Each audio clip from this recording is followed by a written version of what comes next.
یاسین اظہر صاحب آج بڑے اہم ریمارکس دیے ہیں چیف جسٹس فائز عیسیٰ صاحب، قاضی فائز عیسیٰ صاحب نے. انہوں نے کہا آئین اور قانون چیف جسٹس کی خواہش کو تکمیل کے لیے ان کو جو ہے نا وہ ایک چیز جو ہوتی ہے نا آپ کو پتا ہے وہ تابع ہوتے ہیں اسی کے. یہ نہیں ہے کہ آپ جو ہے نا وہ چیز کریں. کیا کہیں گے؟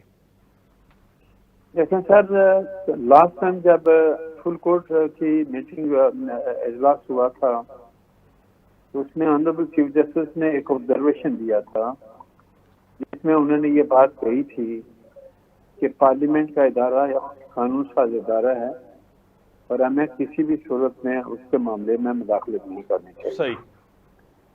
اور اس کے بعد دوسری بات انہوں نے یہاں تک بھی کہی کہ وقتاً فوقتاً جب مارشل لا آیا تو مارشل لا کے بعد ہم نے خاموشی اختیار کر لی اور اس وقت کوئی آدمی نہیں بولتا، لیکن جب سویلین میں کوئی آدمی بناتا ہے تو اس کے بعد ہم ساری باتیں کرتے ہیں، سارا کچھ معاملات کو لے کے چلتے ہیں.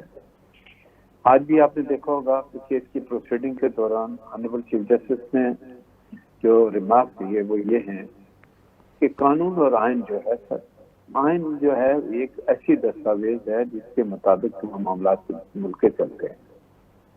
مثال کے طور پر آج اگر کوئی طالع ازمہ آتا ہے اور وہ 1973 کے آئین کو ختم کر دیتا ہے تو ایسی صورت میں کیا عدلیہ کا وجود باقی رہتا ہے؟ عدلیہ کا وجود بھی جو ہوتا ہے وہ آئین کے مطابق ہے.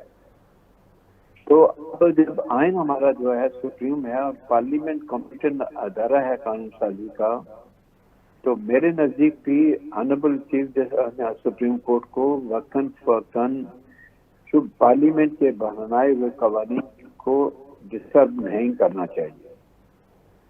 کن حالات میں آپ پارلیمنٹ کے بنائے ہوئے قانون کو ڈسٹرب کر سکتے ہیں؟ جب کوئی قانون بن جائے تو اگر آپ کے پاس کوئی پٹیشن آتی ہے آپ کو یہ دیکھنا پڑے گا کہ وہ جو قانون سازی ہوئی ہے اس قانون سازی میں کوئی ایسی شک تو نہیں موجود جس سے پاکستان کے 24 کروڑ عوام کے جو بنیادی حقوق ہیں وہ متاثر ہو رہے ہیں. ادھر ایک سوال میں کر لوں، اگر سر قطع کلامی معاف، ایک سوال میں کر دیتا ہوں، آپ سے پوچھ لیتا ہوں.